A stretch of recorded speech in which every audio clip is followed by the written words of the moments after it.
ଅନେକ ଅନେକ ଶୁଭେଚ୍ଛା ଓ ଶୁଭକାମନା ସହିତ ଆଜି ମୁଁ ଆଉ ଏକ ସୁନ୍ଦର କାହାଣୀର ଉପସ୍ଥାପନା କରୁଛି। କାହାଣୀଟି ହେଉଛି ତିନି ଭଉଣୀ। ଅନେକ ଦିନ ତଳର କଥା। ଗୋଟିଏ ରାଜ୍ୟରେ ଜଣେ ରାଜା ଥିଲେ। ସେ ବୟସରେ ଯୁବକ ହୋଇଥିବାରୁ ଅତ୍ୟନ୍ତ ସାହସୀ ଥିଲେ। ନିଜର ପ୍ରଜାଗଣଙ୍କୁ ସେ ପୁଅ ପରି ଭଲ ପାଉଥିଲେ। ସେମାନଙ୍କର ସମସ୍ତ ହାନି ଲାଭ ବୁଝୁଥିଲେ। ଅନେକ ସମୟରେ ସେ ଛଦ୍ମବେଶରେ ରାଜ୍ୟ ଭ୍ରମଣ କରି ପ୍ରଜାଗଣଙ୍କ ମନୋଭାବ, ଅଭାବ, ଅସୁବିଧା ଇତ୍ୟାଦି ପ୍ରତ୍ୟକ୍ଷ ଭାବେ ଜାଣିପାରୁଥିଲେ।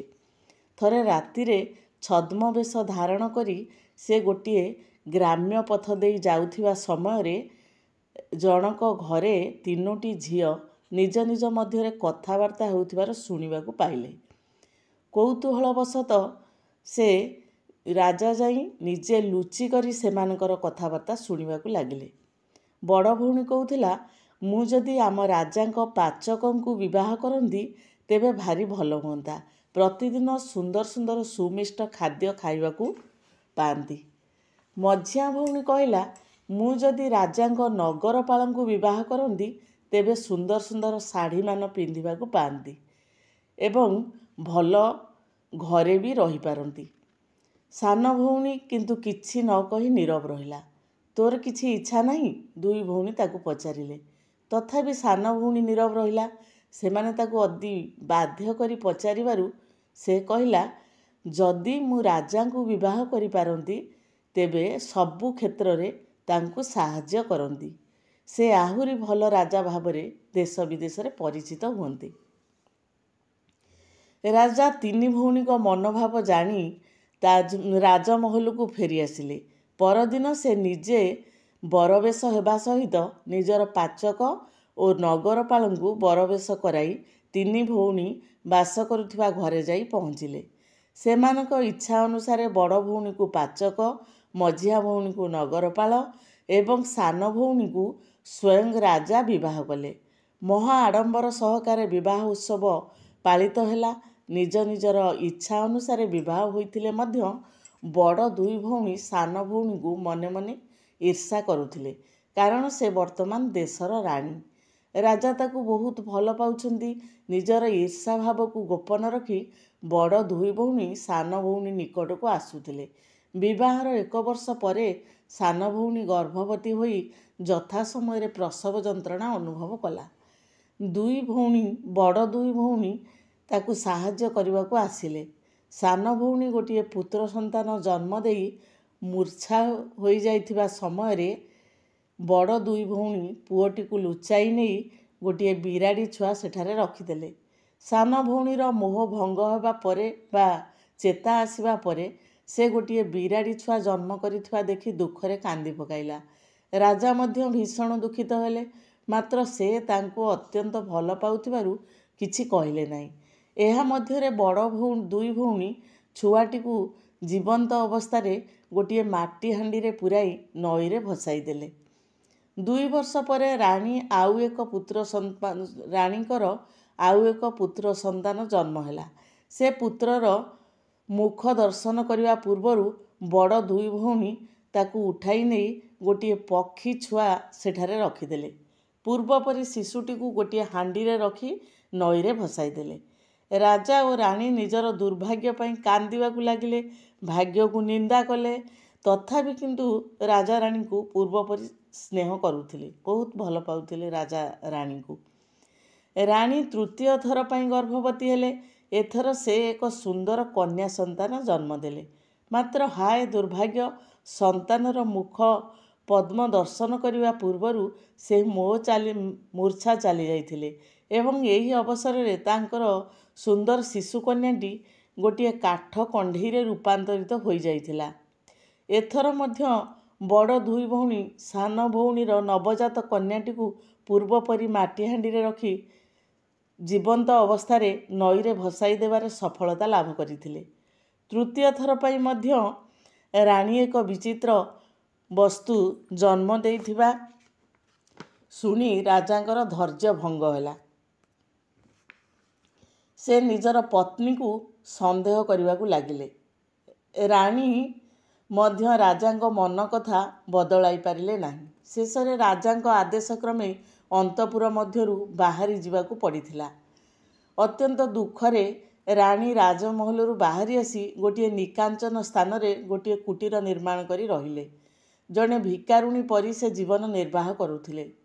ବଡ଼ ଦୁଇ ଭଉଣୀ ଯେଉଁ ସଦ୍ୟଜାତ ସନ୍ତାନଗୁଡ଼ିକୁ ହାଣ୍ଡିରେ ପୁରାଇ ନଈରେ ଭସାଇ ଦେଇଥିଲେ, ସେମାନେ ସୌଭାଗ୍ୟକ୍ରମେ କେହି ମୃତ୍ୟୁବରଣ କରିନଥିଲେ।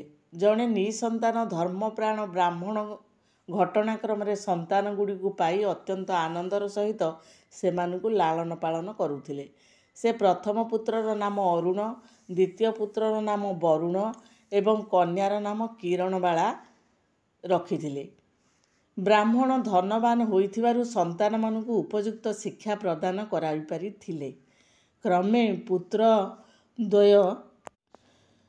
ପୁତ୍ରଦ୍ୱୟ ସୁନ୍ଦର ବଳିଷ୍ଠ ନବଯୁବାରେ ପରିଣତ ହେଲେ ଏବଂ କନ୍ୟା କିରଣବାଳା ଏକ ଅପୂର୍ବ ସୁନ୍ଦରୀ ଯୁବତୀ ହୋଇଗଲା।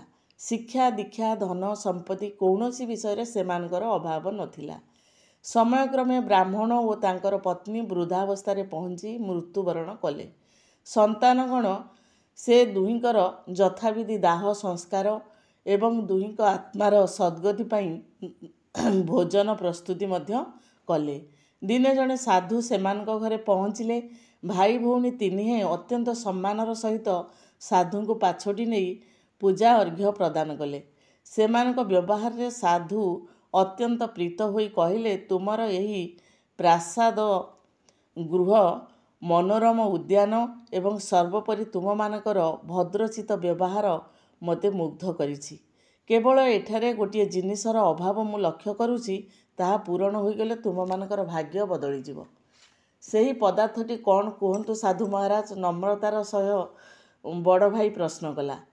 ଏଠାରୁ ବହୁ ଦୂରରେ ଯେଉଁ ପର୍ବତ ଅଛି, ସେ ପର୍ବତର ଶିଖର ଦେଶରେ ଏକ ବିଚିତ୍ର ବୃକ୍ଷ ଅଛି।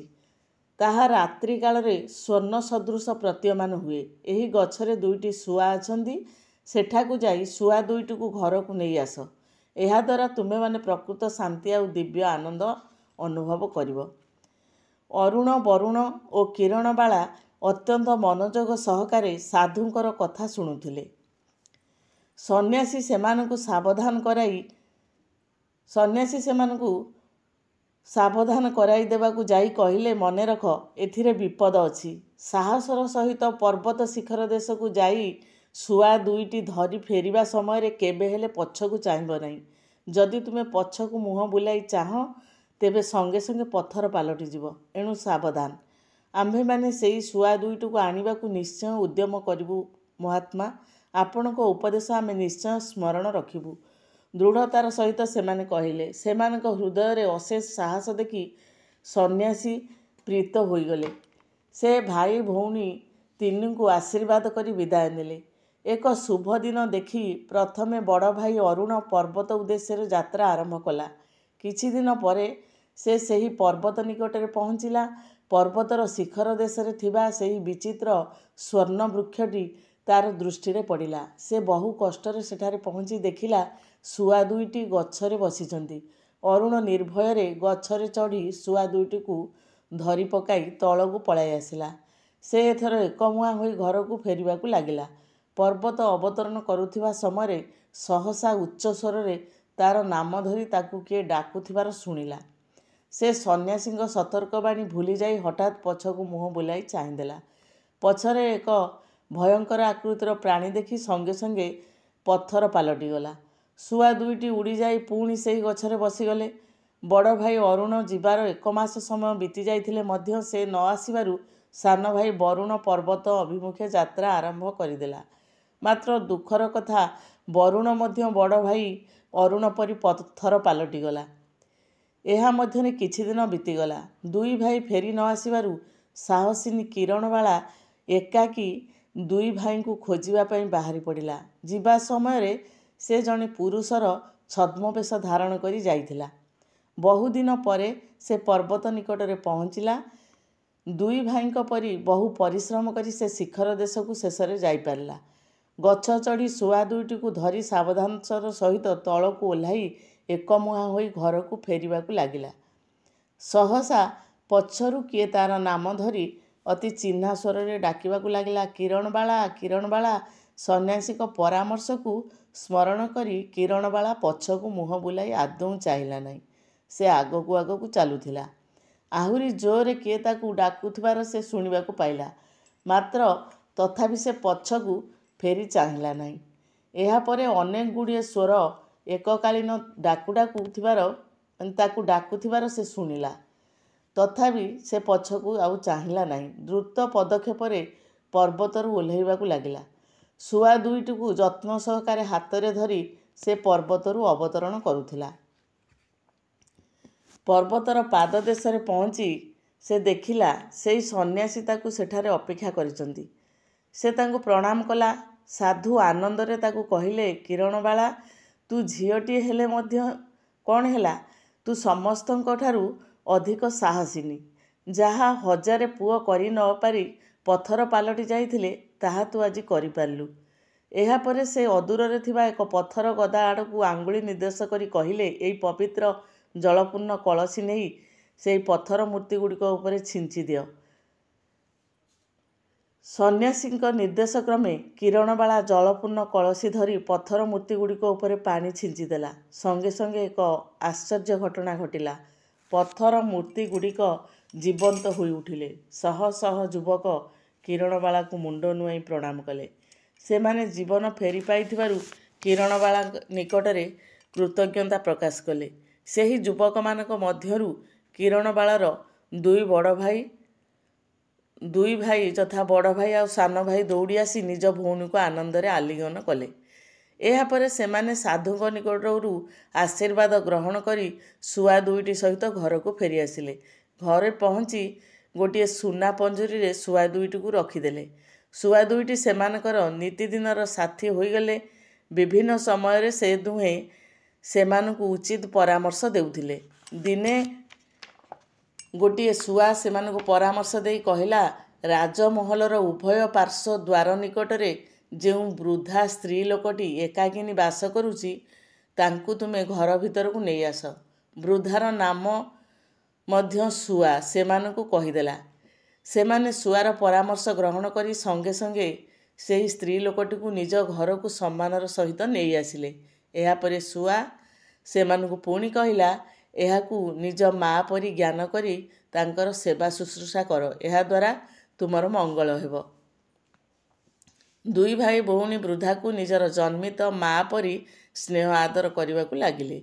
ସେ ମଧ୍ୟ ସେମାନଙ୍କ ସହିତ ଏପରି ଭାବରେ ବ୍ୟବହାର କରୁଥିଲେ ଯେପରି ମା ନିଜର ସନ୍ତାନମାନଙ୍କ ଗହଣରେ ଅଛନ୍ତି। ଦିନେ ଶୁଆ ପରାମର୍ଶ ଦେଇ ଅରୁଣ ବରୁଣ ଆଉ କିରଣବାଳାକୁ କହିଲା, ତୁମେମାନେ ରାଜାଙ୍କୁ ଆସନ୍ତା କାଲି ତୁମ ଘରେ ଭୋଜନ କରିବାକୁ ନିମନ୍ତ୍ରଣ କରି ଆସ। କିପରି ଖାଦ୍ୟ ରାଜାଙ୍କ ପାଇଁ ଏବଂ କିପରି ଖାଦ୍ୟ ତାଙ୍କର ଅନୁଚର ବର୍ଗଙ୍କ ପାଇଁ ରନ୍ଧାଯିବ ତାହା ଶୁଆ ସେମାନଙ୍କୁ କହିଦେଲା। ସେମାନେ ରାଜା ଓ ତାଙ୍କର ପାରିଷଦ ବର୍ଗଙ୍କୁ ଗୋଟିଏ ନିମନ୍ତ୍ରଣ କଲେ।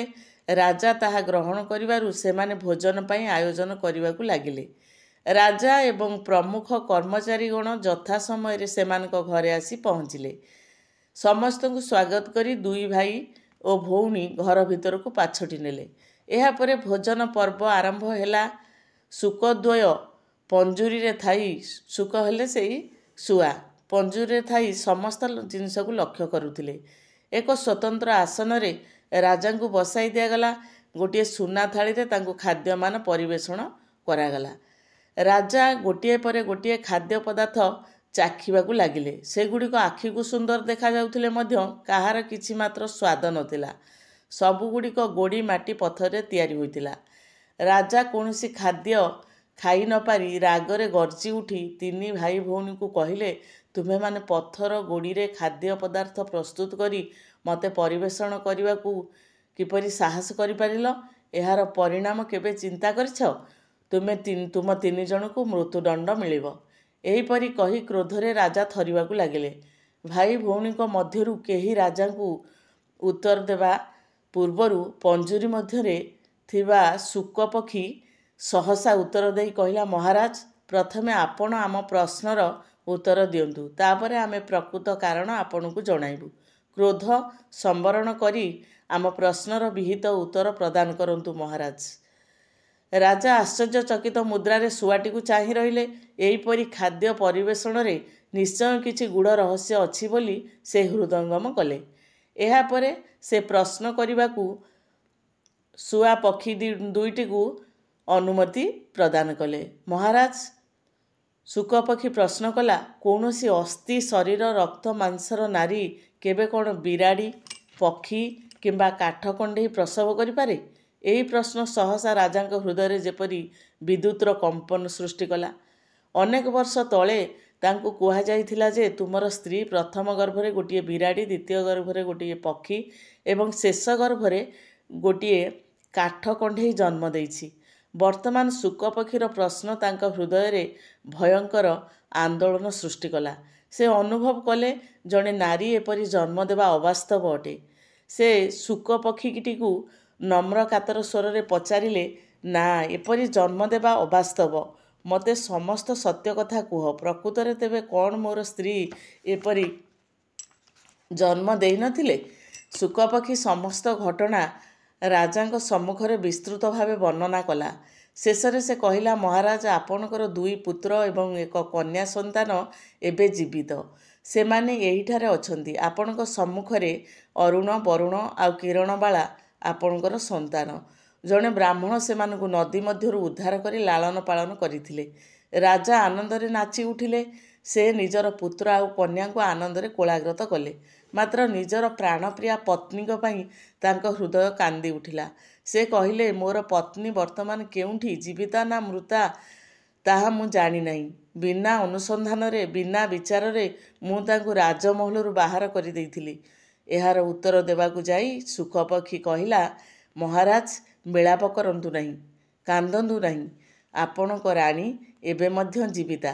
ସେ ବର୍ତ୍ତମାନ ତାଙ୍କର ସନ୍ତାନମାନଙ୍କ ଗହଣରେ ଅଛନ୍ତି, ଆଉ ଏଇଠାରେ ବି ଅଛନ୍ତି। ରାଣୀ ଏହିଠାରେ ଅଛନ୍ତି ଶୁଣି ରାଜାଙ୍କ ସମେତ ତାଙ୍କର ପୁତ୍ର ଓ କନ୍ୟା ଆଶ୍ଚର୍ଯ୍ୟାଭୂତ ହୋଇଗଲେ। ସେମାନେ ଶୁକପକ୍ଷୀର କହିବା ଅନୁସାରେ ଯେଉଁ ବୃଦ୍ଧାଙ୍କୁ ଆଣି ରଖାଇ ମାଆର ସମ୍ମାନ ଦେଉଥିଲେ, ସେ ଯେ ପ୍ରକୃତରେ ତାଙ୍କର ମାଆ, ଏହା ଜାଣିବା ପରେ ସେମାନେ ଆନନ୍ଦରେ ଯେପରି ପାଗଳ ହୋଇଗଲେ। କିରଣବାଳା ଘର ଭିତରକୁ ଦୌଡ଼ି ଯାଇ ତାର ମାଆକୁ କୁଣ୍ଢାଇ ପକାଇ ଆନନ୍ଦରେ ଦାଣ୍ଡ ଘରକୁ ନେଇ ଆସିଲା। ତୁମେ ପ୍ରକୃତରେ ଆମର ମାଆ ବୋଲି କହି ସମସ୍ତେ ମାଆକୁ ଘେନି ନାଚିବାକୁ ଲାଗିଲେ। ରାଜା ସେମାନଙ୍କୁ ଗଳାରେ ରାଣୀ ସେମାନଙ୍କୁ ଗଳାରେ ଲଗାଇଲେ ଏବଂ ରାଜାଙ୍କୁ ପ୍ରଣାମ କଲେ।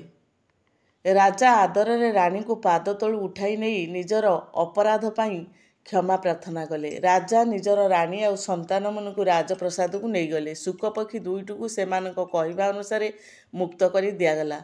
ରାଜାଙ୍କ ଉଜୁଡ଼ା ସଂସାର ପୁଣି ହସି ଉଠିଲା। ରାଣୀଙ୍କ ବିନୟପୂର୍ଣ୍ଣ ଅନୁରୋଧ କ୍ରମେ ରାଜା ରାଣୀଙ୍କ 2 ବଡ଼ ଭଉଣୀଙ୍କୁ କୌଣସି ଦଣ୍ଡ ଦେଲେ ନାହିଁ। ସମସ୍ତେ ଆନନ୍ଦରେ ରହିଲେ।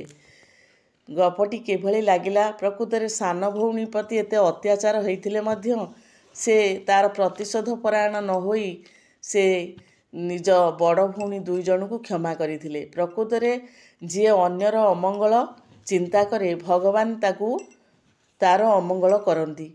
କିନ୍ତୁ ଏହି କାହାଣୀରେ ଆମେ ଜାଣିଲେ ଏ ଭଉଣୀ ପ୍ରତିକ୍ରିୟାଶୀଳ ନ ହୋଇ କେତେ ଉଦାର ହୃଦୟ ଆଉ କେତେ ଅନ୍ୟକୁ, ବଡ଼ମାନଙ୍କୁ ସମ୍ମାନ ଦେବାର ପରିଚୟ ପ୍ରଦାନ କରିଛି। ଏହି କାହାଣୀରୁ ଆମେ ଶିଖିଲେ।